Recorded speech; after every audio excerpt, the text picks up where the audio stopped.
اعوذ باللہ من الشیطان الرجیم بسم اللہ الرحمن الرحیم الصلاۃ والسلام علیک یا رسول اللہ صلی اللہ علیہ وسلم۔ ناظرین، آپ دیکھ رہے ہیں مخصوص نیوز کا پروگرام انتخابی گہما گہمی، اور میں ہوں میزبان راجہ کوثر سعیدی۔ 8 فروری یقیناً الیکشن ہونے جا رہا ہے، اور آج کل آپ بڑی دھواں دار تقریریں مختلف حلقوں میں سن رہے ہوں گے۔ کارنر میٹنگز بھی ہو رہی ہیں، انتخابی جلسے بھی ہو رہے ہیں، اور پوسٹرز بھی ہر طرف آویزاں نظر آ رہے ہیں۔ سڑکوں پر بڑی بڑی گاڑیاں جو ہیں جن پر مختلف پارٹیز کے جھنڈے لگے ہوئے ہیں، بینرز لگے ہوئے ہیں، وہ بھی ادھر سے ادھر آتی اور جاتی آپ دیکھ رہے ہوں گے۔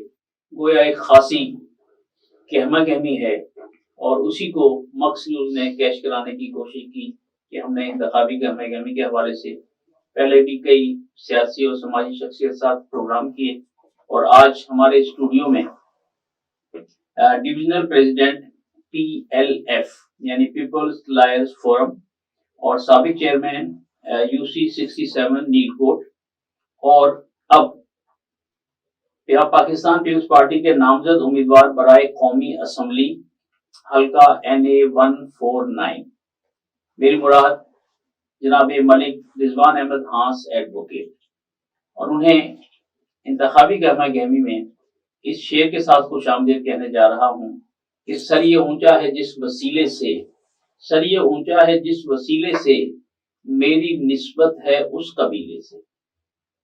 ملک رضوان احمد ہانس آپ کو خوش آمدید کہتا ہوں۔ تھینک یو کہ آپ پروگرام انتخابی گہما گہمی میں تشریف لائے۔ سر جی، میں فخر فیل کر رہا ہوں کہ میں آج مخصوص نیوز میں بیٹھا ہوں اور میرے استاد محترم میرے سے بات کر رہے ہیں۔ میں بہت فخر فیل کر رہا ہوں۔ اللہ اللہ، حضرت گرامی، یہ بھی ایک حسن اتفاق ہے کہ گورنمنٹ کمپریہنسو اسکول اور گورنمنٹ کمپریہنسو اسکول سے پڑھے ہوئے طلباء آج وطن عزیز میں ماشاءاللہ بہت ویل نون ہیں، اور انہی میں سے ایک عزیزم ملک رضوان احمد ہانس بھی ہمارے ساتھ یہاں موجود ہیں، اور مجھے بڑی خوشی ہو رہی ہے کہ ایک استاد و شاگرد کا جو ایک دینی رشتہ ہے وہ اس انداز سے بھی کسی پروگرام میں شامل ہو جاتا ہے، تو سننے والوں کو بھی اچھا لگتا ہے۔ اچھا رضوان بھائی، تو دیکھیے گا، اور کچھ جوابات ہیں جو میں چاہوں گا کہ آپ سے لیے جائیں۔ ایک تو یہ بتائیے کہ بھی آپ کی جو انتخابی مہم ہے وہ کیسی چل رہی ہے، اور لوگوں کا ریسپانس کیا ہے؟ الحمدللہ میری انتخابی مہم بہت کمال کی چل رہی ہے۔ رسپانس بہت زیادہ اس لیے کمال کا ہے کہ میں 2015 میں الیکشن جیتا۔ عموماً یہ ہوتا ہے کہ بننے کے بعد نا لوگ غائب ہو جاتے ہیں، اور ہارنے والے جو ہوتے ہیں نا وہ میدان میں رہتے ہیں۔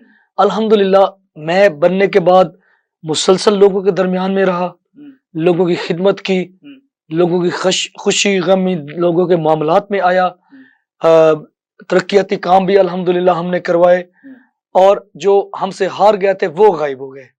الحمدللہ ہمیں اس چیز پہ فخر ہے، اور ہمیں بہت رسپانس مل رہا ہے، کیونکہ جو بندہ بھی میرے پاس آتا تھا جہاں سے مرضی آتا تھا، سر جی میں نے کبھی یہ نہیں پوچھا آپ کہاں سے آئے ہیں۔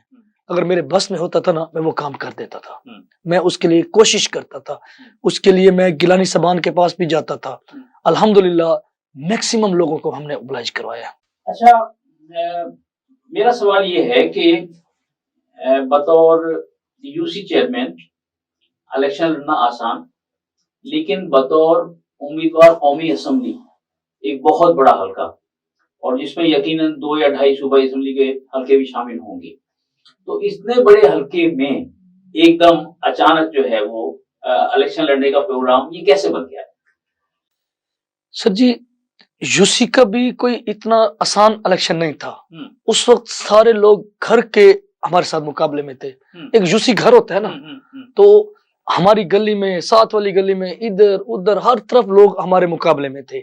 الحمدللہ ہم نے وہ ون کیا، ایک تاریخی لیڈ سے ہم نے ون کیا۔ اب جو لیکن اس کے بعد میں بیٹھا نہیں ہوں، میں MPA کے لیے مسلسل محنت کرتا رہا ہوں۔ الحمدللہ میں 2022 میں جب الیکشن نہیں ہوئے میں ایم پی اے کی ٹکٹ حاصل کرنے میں بھی کامیاب ہو گیا تھا. تو جو یہ اور بات ہے کہ الیکشن نہیں ہوئے اس میں ایک پرابلم بھی آ گیا تھا جس کی وجہ سے میں نہیں لڑ پایا. میں نے اس کے بعد بھی محنت جاری رکھی. ہاں اب جو ہے ایم این اے کے لیے واقعی ایک دم جو ہے نا پارٹی کا ڈیسیژن میرے لیے انہوں نے میری 16 سال کی محنت کو بھی مد نظر دیکھا ہے. ہاں جی انہوں نے میری چیئرمین شپ بھی دیکھی ہے, اس کے بعد بھی مسلسل ایم پی اے کے حلقے میں بھی دیکھا ہے. تو اس لیے میں یہ سمجھتا ہوں کہ ہے بہت بڑی ذمہ داری اس میں, یعنی کہ اس کے ڈبل ہو گیا حلقہ. 2 ایم پی ایز میرے انڈر آ رہے ہیں ٹھیک ہے نا, لیکن مجھے اس بات کی خوشی ہے کہ جو ہماری جوڑی چیئرمین وائس چیئرمین پہ تھی وہ جوڑی M N A M P A پہ آ گئی ہے. اچھا میں یہاں جاؤں گا کہ اپنے ایم پی اے سے تعارف بھی کریں. جی میرے ساتھ ایک ایم پی اے ملک شکیل حسین لابر صاحب ہیں جو کہ ایک ورکر کلاس سے تعلق رکھتے ہیں. انہوں نے بھی ہمیشہ سیم جیسے میں نے محنت کی ہے انہوں نے بھی سیم محنت کی ہے. اور دوسرے میرے ایم پی اے غلام مصطفیٰ گیلانی صاحب ہیں 216 سے, جہاں پر ہم اس وقت بیٹھے ہوئے ہیں. یہ حلقہ بھی اسی کے انڈر آتا ہے. تو وہ بھی ایک ورکر کلاس سے تعلق رکھتے ہیں. تو اس لیے الحمدللہ سر جی ہمیں مشکل پیش نہیں آ رہی. ہمیں کیونکہ ہم مینٹلی طور پہ 2015 سے ایک دوسرے کے ساتھ اٹیچ تھے. ہمیں الحمدللہ جب ہم U C chairman vice chairman تھے اس وقت بھی ہمارے اندر ایک ذہنی آنگی تھی, ہمیں معاملات کا پتہ تھا, ہمارے لین دین جو ہے نا وہ بھی کلیئر تھا. الحمدللہ سیم. اب ہم بڑے سکون سے بڑے آرام سے ورک کو ڈیوائیڈ کر کے ہم محنت کر رہے ہیں. اچھا اس وقت 149 میں جی اس لحاظ سے انتخابی گہما گہمی زیادہ محسوس ہو رہی ہے کہ جہانگیر خان ترین جو ہیں وہ ایک پارٹی کے سربراہ ہیں, وہ یہاں سے الیکشن میں حصہ لے رہے ہیں. ملک عامر ڈوگر 2 دفعہ ایم این اے رہ چکے, ایک تو ایم پی بھی رہے, ان کے والد بھی چچا بھی ایم این اے رہے. تو آپ کو کیا لگتا ہے کہ بھئی اتنے بڑے لوگوں کے ساتھ جو مقابلہ ہے اس میں جو آپ کی پوزیشن ہے, آپ کی پارٹی کی پوزیشن ہے, پارٹی کا ووٹ ہے, وہ کہاں کنسیڈر ہوگا؟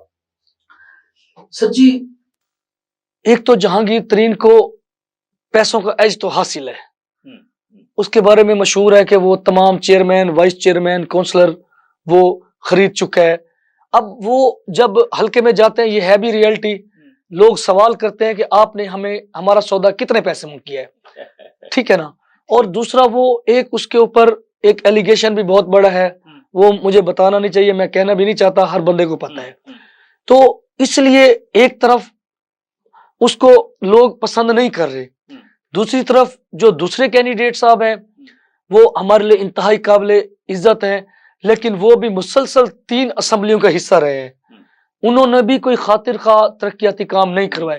ایون آپ کا روڈ جو ہے شاہ بدر روڈ اس کی کنڈیشن دیکھ لیں, نوابپور روڈ بالکل خوبصورت روڈ تھا, اس کا 5 سال ہو گئے, اس کو تباہ کر دیا اس نے.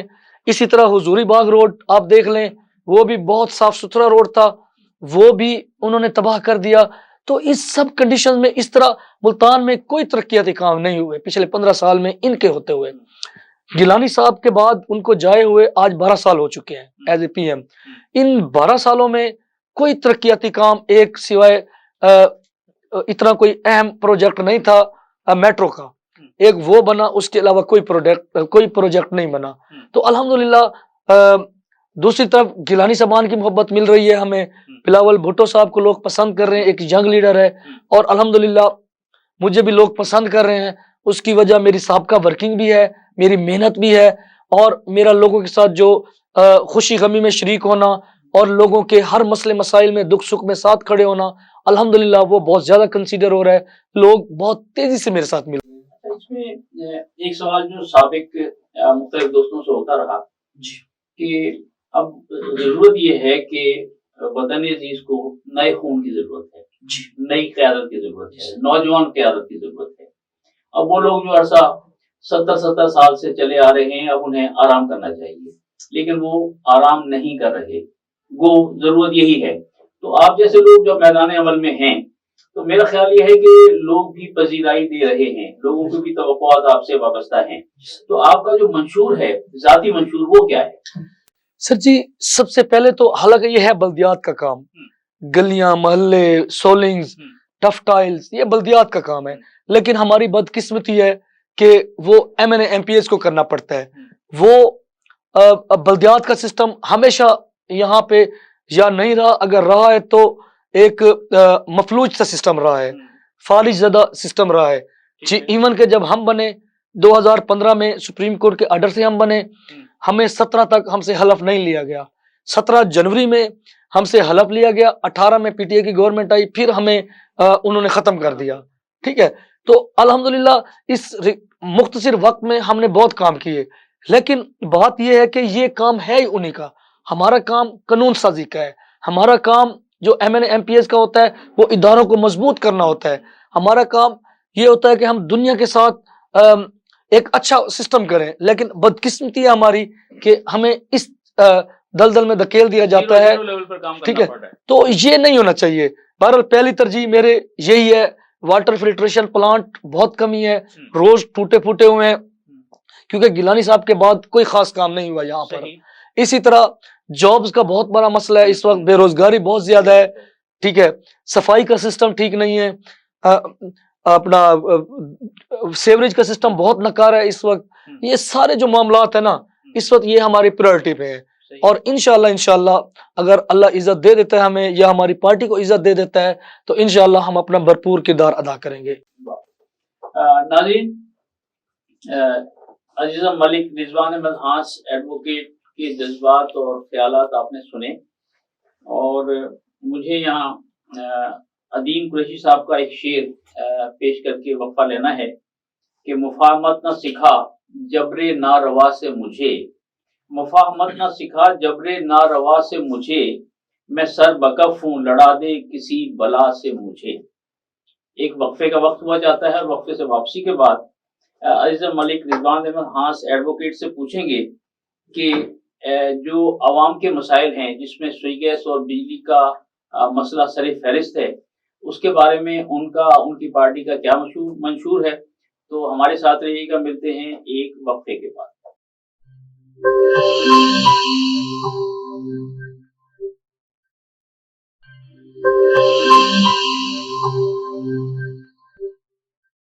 ویلکم بیک ناظرین۔